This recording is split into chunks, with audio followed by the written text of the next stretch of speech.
This is Let's Get Real with your realtor hosts, Mallory Myers and Rob Calabro, talking real life and real estate. All right. From the Buckeye State to the Sunshine State, this is Let's Get Real. All right. So today I'm going to give a quick little intro about what we're going to talk about in today's show. The first topic is a really funny lender brawl that occurred. I think it was about a week ago. We're going to give our thoughts on that. It happened at a realtor convention. The second topic we're going to touch on today are some home trends that we see fading in the market. And the third thing we're going to discuss is why you need to list with an agent versus listing for sale by owner. Okay, so Mal, what's up? How are you doing? I am doing great. I'm gearing up for the holiday. We're about a week away from Christmas, which is insane in the membrane. So just kind of gearing up for that over here and getting clients under contract and have schedules showing scheduled. So business is still moving a week away from Christmas. How about you over there? Same here. We are doing great. The market has held steady. I always say that showings are, a leading indicator of what's happening both in your personal business and in the market. I've been showing a lot of properties recently, so for being a week or two before Christmas, that's a great sign. I expect more inventory to come on here in the next 2 weeks. As soon as New Year's is over, I expect to see a spike in inventory. So the market's going to be really fast paced starting up really soon. For sure. All right. Cool. So let's move to the first topic. Are you ready? I'm ready. Let's go. Okay. The lender brawl. So you and I have been like texting back and forth. We talked about this. It's on YouTube. I guess, I don't know if we can get a link somehow to. I'm sure we can get a link to it if you haven't seen it already. So, all right, you tell us what happened.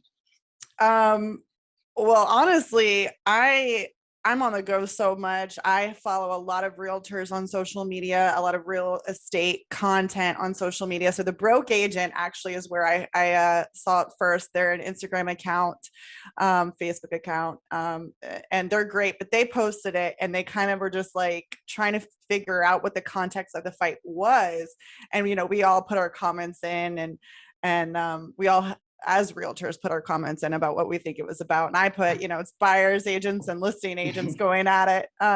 But it's kind of an example of what this industry can do to you. It can cause you to lose all of your brain cells and just emotions can take over. It's a little insane.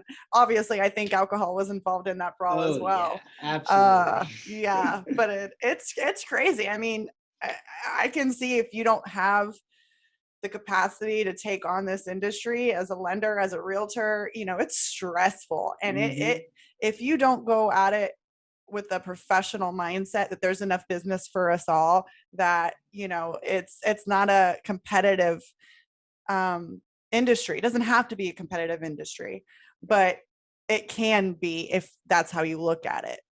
And I think that's what happened there. But what did you find out? Okay, so to set the stage on this video, essentially there's a big brawl that occurred at one of these casinos in Atlantic City. It was during a realtor conference. I think there was like 3 states that all came together for a huge realtor conference. Obviously, when realtors get together, then all the other vendors come and join, lenders, title companies, insurance, whoever else, that we work with a lot. So it turns out, from what I read, I guess I can't say for certain, but from what I read and what I saw, this brawl was between 2 lenders. One was hosting a party. The other refused to leave a party that was being hosted by a different lending institution.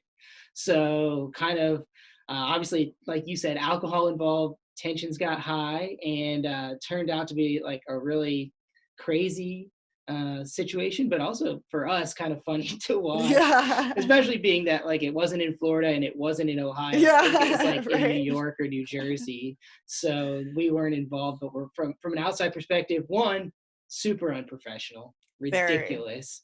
Mm-hmm. But I think it leads to an interesting conversation, and that is that why would two professionals or two groups of professionals Mm-hmm. be in a situation where they actually, were fighting, physically fighting with each other? Who knows exactly what it was about? I mean, probably more than just business related. Right. But at the end of the day, what it makes me think of is, maybe there needs to be um, some different ways for lenders to get business. I mean, you and I know, like, we have a lot of good relationships with a lot of financial institutions, and a lot of lenders rely on referrals from real estate agents to Right. grow their business, to build their business. Um, Absolutely. and the other part of that is that a lot of lenders offer very comparable, Fannie Mae, Freddie Mac products. So Mm-hmm. to differentiate themselves, what do? They throw parties, they do Mm-hmm. their best to build strong relationships with agents. However, unfortunately, a lot of times the business aspect of that relationship isn't really tied to why they're getting those referrals, right? Right. It's more of a friendship than it is a business um, relationship. Absolutely. So I think, but the reality is, for most lenders, they're not all the same. They have different Right. programs. Certain lenders excel in different niches of the market. Some lenders, I've got a lender here in Columbus that I know does a really good job on condos in the downtown market. They have a portfolio product that they could basically lend on almost any condo, whether it's conforming or non-conforming. So they're a go-to lender for me when I have a client that's looking for that type of property. And you Mm, could take it, from all different aspects. absolutely. So I mean, you probably see Yeah. similar in your Yeah, area, because I have a preferred lender, but I have a couple lenders I hold in my pocket, right? So like if my preferred lender doesn't isn't quite able to, for whatever reason, give my clients what they need, because of their program limitations, because they just can't offer something in that particular area, I go, I have a couple that I work with closely, and they're all amazing, amazing lenders. They're all local. They bust their butts for my clients. They get to the closing table smoothly, kind of like you go back to it. It's a business, and they do offer mostly the same product, right. but at the same time, it's what's the level of customer service that they're giving, what is the level of respect that they're giving, like you said, like a friendship, and how are they treating my clients, how are they treating the business that they're getting. And there's a lot more than just giving you a mortgage and giving you a mortgage rate. Hmm. It's so much more than that. And I think that that's why you have a preferred lender. That's why Yeah. you have a go-to, is because you're trusting them with your business to get to the closing table and to take care of your clients. Yeah. It's not just, yeah, they'll give you a mortgage rate that's pretty decent. Sure. Yeah. And I mean, for your and I's perspective, we have to remember that we're not the one getting the loan, right? So at the end Right. of the day, the decision on who is the lender in the transaction should be the buyer. It is the buyer's 100%. decision. It is Yep. their loan. They're making the mortgage payments. Yep. But most of the time they look to someone like you or I, because we've seen a lot of different scenarios. We've seen a lot of Mm-hmm. different lenders, and we can give advice as to who's going to perform the best, or and Right. so the way I look at it is, I want to present the buyer with options Yep. of who they could choose. I'll give my recommendations why, based on their employment, based on the type of property they're buying, maybe based on a certain type of grant or something that they might qualify for. But they need to do their research too and select what Right. they feel most comfortable with. But you're right, knowing the lender, knowing that lender can perform, having a good relationship with not only the loan officer, but maybe some of the other people involved in the lending process, so that you have a go-to person, that does Yes, help. I mean, it absolutely. helps a lot. It helps a So lot. those relationships are key for us, but we have to look at all of the reasons why we're recommending a certain lender. And I think those Right. lenders, coming back full circle, I think those Yeah. lenders need to look at why they're a good choice, not just Right. from a personal relationship standpoint, but from a business standpoint, why are the products they offering better?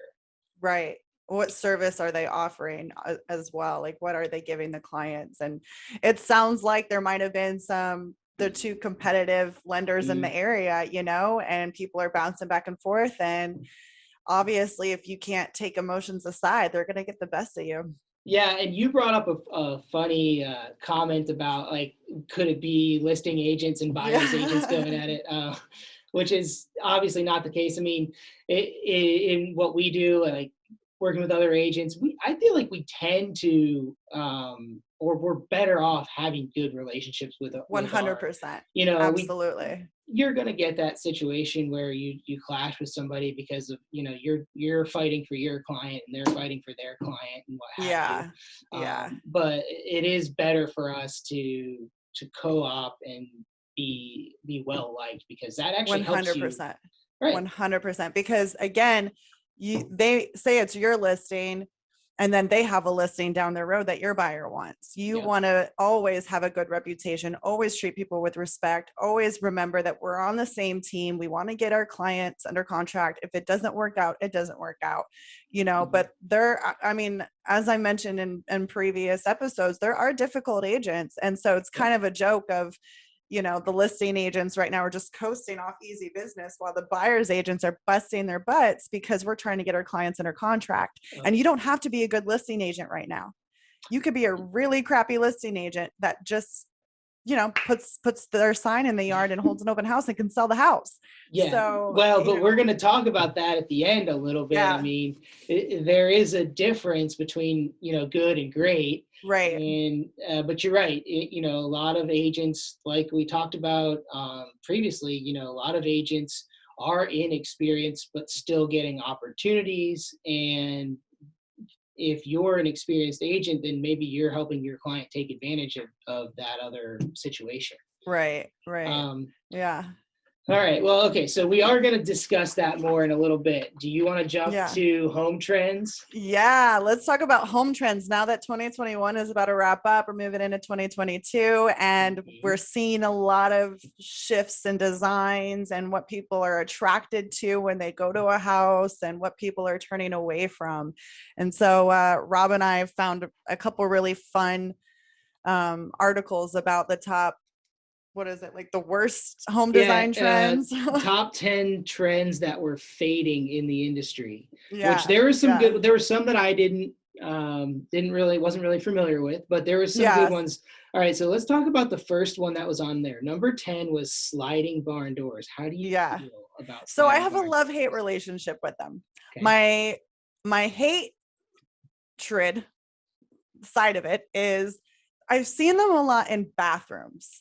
As a door to a bathroom and like in a hallway. That would not sit well with me. I don't feel like it's private enough. I don't feel like it's, comforting if I'm in the bathroom, that, it just feels odd to me. It feels so strange to me. So I'm not a fan of them as a bathroom door in a hallway. Now, sometimes there's like a little nook in a house, like a den, let's say, that doesn't have a door, and it would kind of be a pain to create a door. So I think it's a great idea to separate space for an office, or for, like, say a master suite has like the bathroom and the closet, but doesn't have a door to it. Just sliding a bedroom barn door there. I don't hate that idea. It's private enough, and it separates the space. But I cannot stand it when it's in like a major space. I just feel like that's not private, like for a bathroom with a shower and all that stuff. And you just have and they usually have a bit of a crack between where it's installed. Always. So I'm like, that's not comforting to me at all when I'm in a private space. Yeah, people got a little carried away with them when the trend first came out, and you're seeing them everywhere. And I agree with you. I think they were overused. You're right. In a bathroom, you're not going to get the doors cannot be sealed as a barn door, so you're not getting the privacy. So I mean, that is number one. I agree with you on that. I still think they could be used tactfully in a lot of design situations, but I feel like they were overused a lot recently. And so I do kind of agree that the trend is going away, but you can still, Mhm. like you said, you can still find the right situation. Like I just installed one in a rental property that covers up a laundry closet. Yeah. And I think it adds a nice like accent piece to an otherwise like bare looking area. Mhm. So Yeah. it can be done well, and sometimes it's just a logistical factor. Like it's better to have something that slides than something that Right. flings in certain small areas. Exactly, exactly. I definitely agree. I think that it can be done very well. I think that in the beginning they were all like too rustic and they were Mm. too barny, and now they're getting, Barney, is that a word? yeah. They're but now I feel like there is a way to make it more modern looking and space saving, like you said, depending on which side the door needs to open. It can be very convenient. So like I said, it really depends on the situation, but it was thrown in there like crazy. And I think it's because like it's probably less expensive than Mhm. installing an actual door, or say like the space only had room for a pocket door. Well, that's a pain in the butt. Oh So yeah. I can see why people probably just went crazy with it. But I'm seeing it less and less, fortunately. Yeah. All right. So another one that I found very interesting was open kitchen shelving. How do you feel Yeah. about this? So I love hate it. I think that if you have a pretty decent sized kitchen and there's adequate actual cabinetry, like Mhm. one or two are cute. I think it's cute. You can put some really pretty coffee mugs, you can make it look really pretty. But if that's the majority of what is there, because I've seen some where it's like two open shelves, one like cabinet. I'm like, where are you going to put everything? You're telling me that I have to have, first of all, everything match perfectly and look Yeah. aesthetically pleasing, which Yeah. my stuff doesn't all match. Yeah. Nobody's does. And yeah, and it's like it would just get chaotic and be frustrating to me. I think that if you have one or two and then adequate cabinetry, perfect. Like go all out. But I cannot stand it if that's like the only option. 100% agree. I walk into listings where it looks awesome. They've done a great job staging it, and then and after you're in the kitchen for a minute and you start to realize like, wait a minute, okay, they staged it and it looks awesome, but when you actually move in here, you're gonna have like 10 times the amount of like Right. plates and cups and things, and you're not Exactly. gonna be able to put it anywhere. Right. Um, Yeah, exactly. Yep. so yeah, it could be a good design piece, but it needs to be used in moderation. Yeah. Yeah. All right. What did you think about the one that was all white interior? Um, so I don't hate the all white interior. Just because it's a blank slate and I think anybody can do what they want with it. Um, You can go too modern with it. Like you if you can have go like too all white modern. furniture Oh yeah, yeah. and All then white. it's just Yeah, yeah, like yeah, feels yeah. like a No, no. weird, It feels very strange. Yeah, yeah, yeah. No, I have been in homes like that where it's a little just too bright and too white, and like your stuff isn't going to be that way, so it can be a little distracting. I don't really hate it that much. Like I don't really see it that much, so it yeah, doesn't you're right. It wasn't like a bother. huge trend that I noticed either. But yeah, you've got the white walls and the trim is the same color and the kitchen cabinets are the same color. I Right. guess that might be a little over the top. I think Yeah. colors like more adding more color in is definitely coming back around. 100%. A fun accent wall, something that just brings a little bit of life, texture. Like there's a lot of textured walls now that people are doing, Yeah, and shiplap walls. yeah, shiplap wall. People love that. People love a little bit of accent. Now, you can't get carried away with it, but accent wall is attractive and it's something different.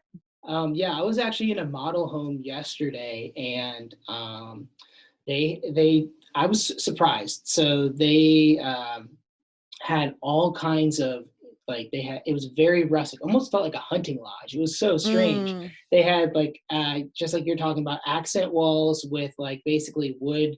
It was a wallpaper, a textured wallpaper that looked like wood beams going across the wall, oh, and it was actually cool looking. I not my style, but the people I was with, they loved it. So hey, I guess it's kind of coming back around, but they had like staged it with Restoration Hardware. Have you heard of that? Oh yeah. So it's like super rust. It was really cool looking, but you have to be all in on that design. Yes. Yeah, you do. You do. It's a lot. It is a lot.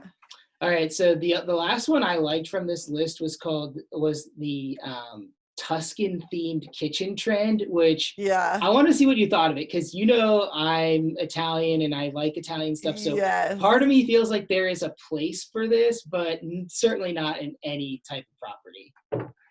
Yeah, I think that it it is it is dated. It is not what people are seeing anymore that is attractive right when you walk in. I think a lot of buyers are seeing they have to change it, right? Mm-hmm. Like it's not ideal anymore. It's very big. It's not everyone's style. So I think that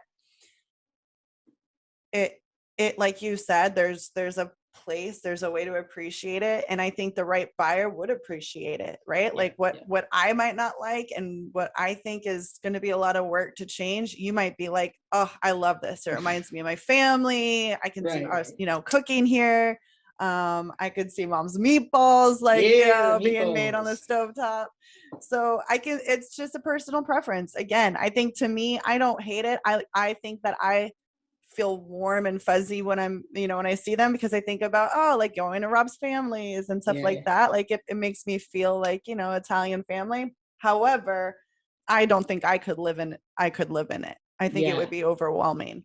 Yeah, and I agree. I think if you put it in like certain, like if you just put it in like suburban neighborhood, in a traditional, two-story, it doesn't really work. It's a little Right. outdated feeling. But if you got a nice sprawling ranch with a couple acres and Yeah. a barn, like you could get Yeah. me a Tuscan kitchen. I think I definitely Yeah. would like that.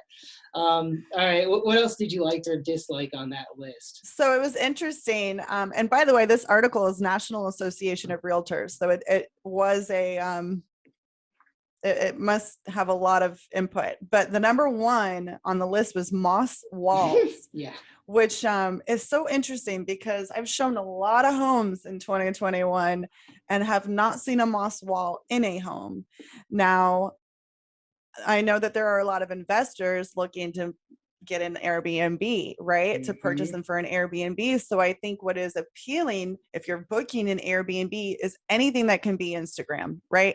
Anything that you can have plastered on Instagram because it's a cute accent wall. Say it's a moss wall and it has like a glowing, the name of the Airbnb behind or something like that. Something cute and fun. People are attracted to that as being in IG worthy, Oh yeah.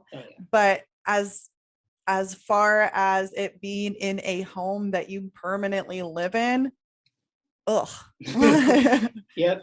I mean, but what you're saying, IG worthy means better marketing for For that sure. Airbnb owner. Absolutely. So sure, from an Absolutely. investor standpoint, it's great, or it can be great. I guess you've got to be Right. tactful about it. Right. I'm with you. I haven't seen it a ton. I don't like it unless you, like you said, a restaurant or something. Like there's a restaurant downtown Columbus that's like a rooftop patio, and they've got this big moss wall that everybody posts a picture of, like when they Right. go there. Okay, that's fine, I guess. But yeah, not in my house, I don't think. No, no. And like this is saying it's been touted for their health benefits such as purifying indoor air and reducing organic I'm like, Are we oh talking my about real goodness. moss? I just assumed it was fake Yeah, moss. real moss. I'm like, Okay. any kind of green wall in your house, no, get it out. Yeah. Okay. Totally agree with you on that one as well.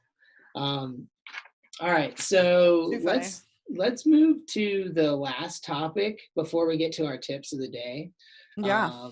So listing with an agent versus for sale by owner. This is a Yeah. big topic. It's been a big topic forever. It's obviously you and I are biased, but there in the market that we're in right now, there is, like you said, there's a lot of people out there who think, well, it's going to sell no matter what. So what's the difference? Right. But the statistics tell us something a little bit different. So Yeah. I'll let you go first. What were your thoughts? So, yes, your home may sell. The exposure is going to be much more limited. If you put a sign in the yard and then you put it on Zillow, okay, you'll get some views, but it won't be near enough as a realtor's marketing plan, the MLS, all everywhere that goes. So your marketing alone is going to cut back, which means your exposure is going to cut back, which means it might take longer for it to sell. Mm-hmm. Number two, you're going to not understand the amount of money that you can get, and listing it at a number that because your neighbor's house sold for it doesn't matter. Mm-hmm. So you're going to be losing out on money. I think people sell by owner because they don't want to pay a realtor fee, but it's worth it. We're worth our fees, and marketing alone. But also my next point is most oftentimes for sale by owners, they don't know what they're doing.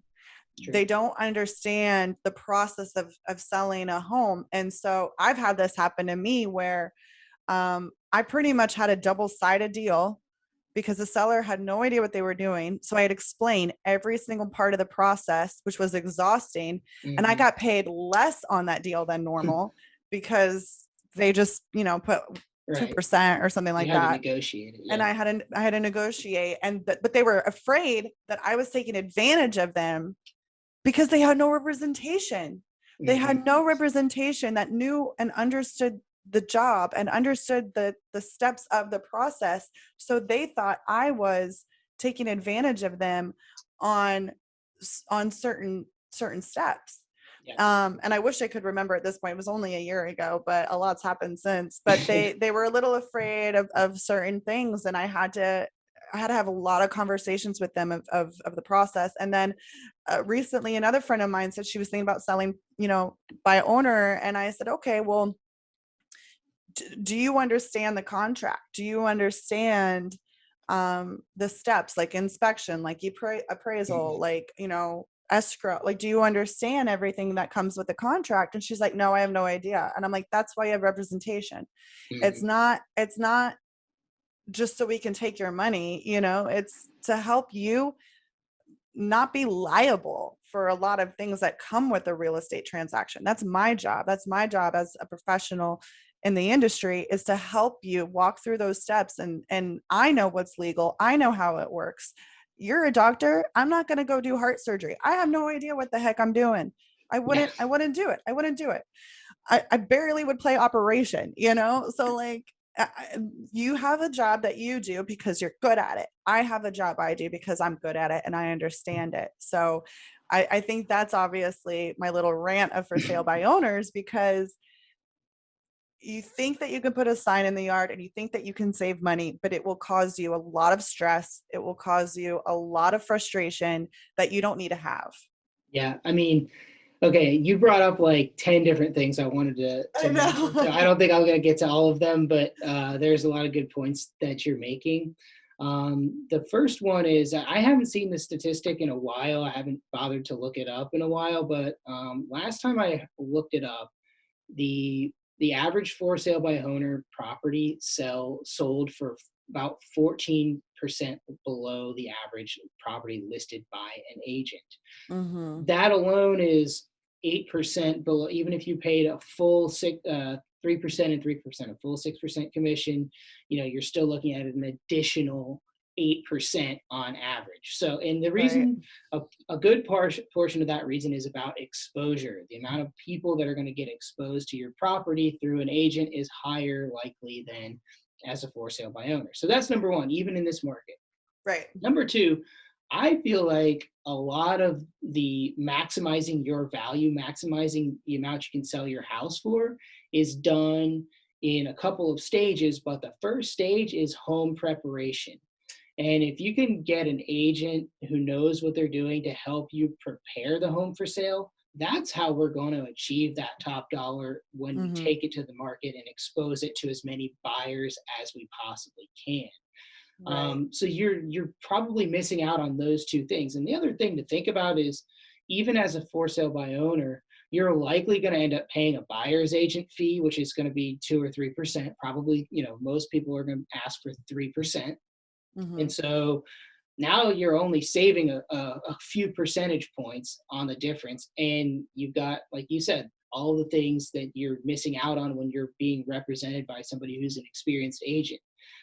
Yeah, I mean, if you're going to hire an agent who hasn't sold very many properties, then you may not be getting that value.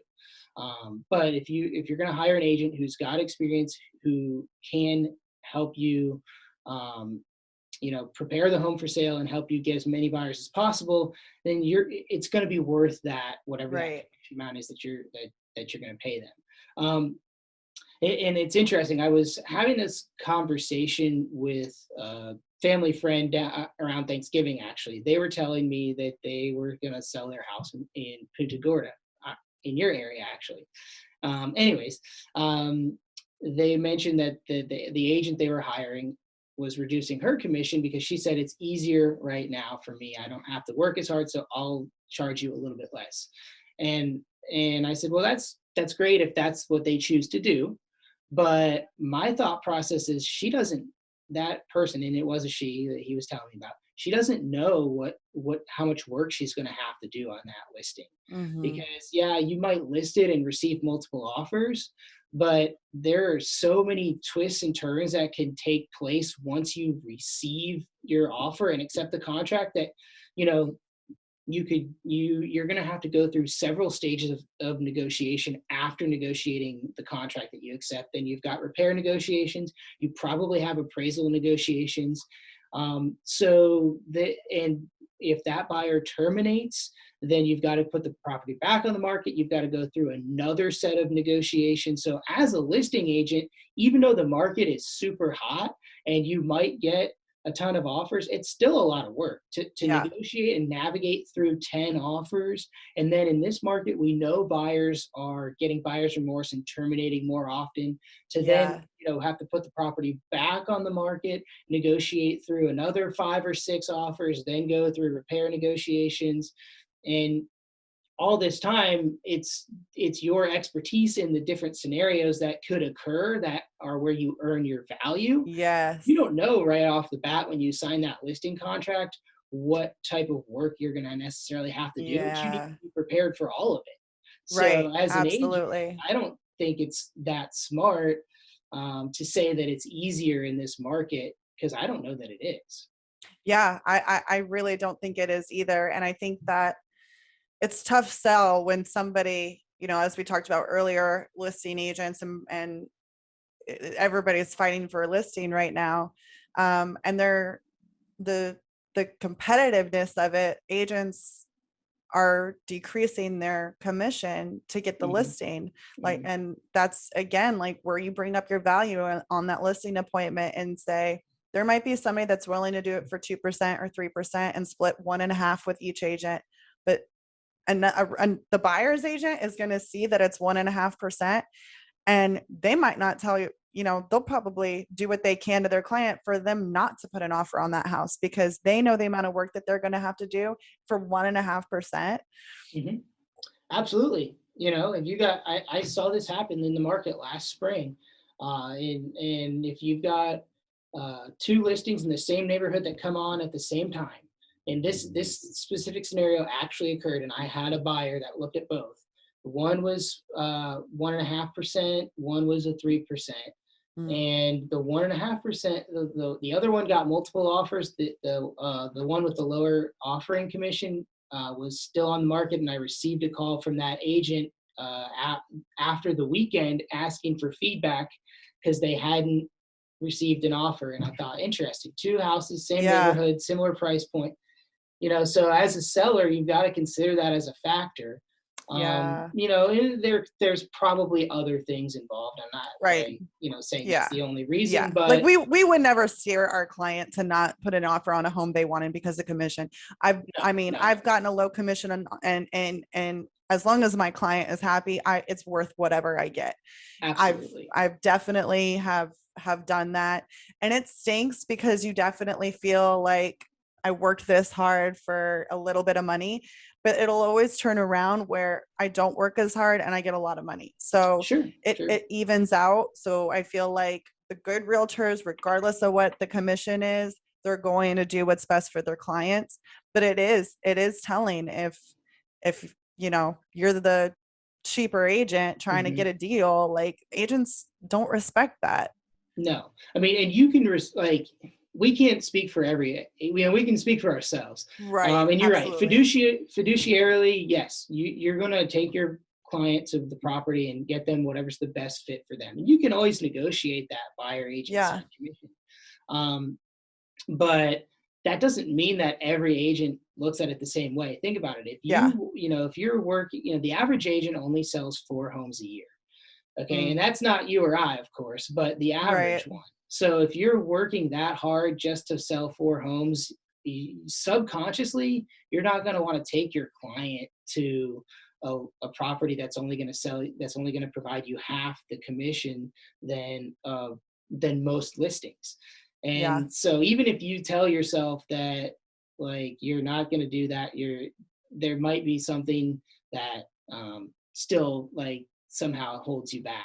Does Right. that make Right. sense? I know. Yeah, no, it definitely does. And again, I think it's kind of similar to for sale by owners. If you have a house listed for sale by owner, to kind of go back to that, and how confident is the buyer's agent that you know what you're doing? How confident is it that they're going to get paid?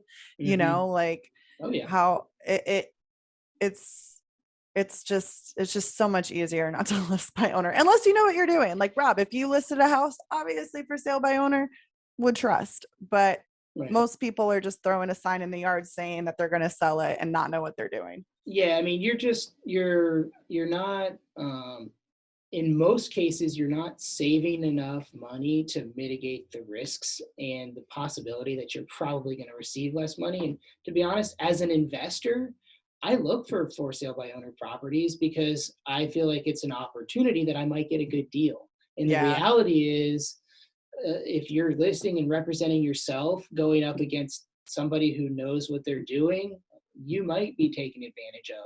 So, Yeah. my advice is always, hire an agent. And because in any line of business, you're going to get what you pay for, so to speak.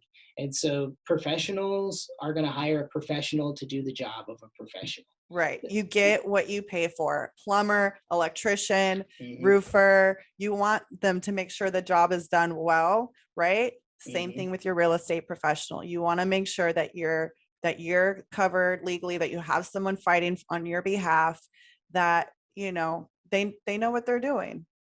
Yes. All right, so that is a great topic. You and I could probably go on and Yeah. on and on, but we're not going to. No. All right, so let's get to our tips of the week. What do you have? Oh my Lanta. Do you want me to go first? You go first. Okay, because my tip of the week is actually more for agents out there than it is for people looking at buying and Yeah. selling. I came across a situation recently where, in this market, hot market, when a listing in the right neighborhood and the right price point goes on, it's going to fill up. It's going to be super popular. Right. Um, got a buyer client trying to see a house, and the listing is only available for showings on Saturday, one day. Mm, And of course, so I been trying to figure out how we can get into this property, but they're also not doing overlapping showings, meaning mm, that there's only 14 slots available on a Saturday that you could schedule. All of mhm. those have been booked. So Oh if my you gosh. own that home, you've now just limited yourself to only 14 opportunities. It doesn't Yep. make any sense to me. So my tip is more of kind of a gripe. I admit that, Mhm. but it's more about, like, if you're listing a property, you want to expose your seller to as many buyers as Right. possible. And yeah, Mhm. you might receive an offer or several offers just from those 14 showings, but you're definitely limiting your chances of getting the best possible offer by not allowing, more people to get in to see that house. Yes, absolutely. Absolutely agree with that. I think that it kind of goes back to the preparation stage, and you want maximum exposure. You want to make sure that you get the absolute best offer. And there could be somebody available who wants to see it Sunday or Friday, or, at some point of that Saturday, and they could have offered you so much more money. You're losing money by having a short window of opportunity. So I definitely agree with that. I think my tip, I'll also shout out to realtors, is, as agents, it takes a lot of work for showings. It takes a lot of work to schedule them. Just so our buyers are aware, it's sometimes they're vacant and very easy. And that's a dream, right? Where it's go and show. We just show up whenever it's convenient and we go. Oftentimes they're owner occupied. So we have a smaller window of when it's available. And then from there, it's, some agents are saying connect with the seller directly. So then you reach out to the agent to schedule, then you have to reach out to somebody else to schedule. And then, like for me last weekend, I probably had 10 unsaved numbers in my messages that I was going back and forth to try to remember which property is which and all this stuff, and what's going on and the timing, right? So if I have one here that's 30 minutes away from here and the seller has to be there and blah, blah, blah. So that is what is going inside my head on showing day. So I had a showing recently, and I think I griped to you about it, but I scheduled it that morning. It was confirmed to show for that evening. I get there that evening, text the agent just a quick question while I was with my clients, and she said that they're going under contract. And I was furious. I was so upset. I scheduled it that day. It was confirmed that day.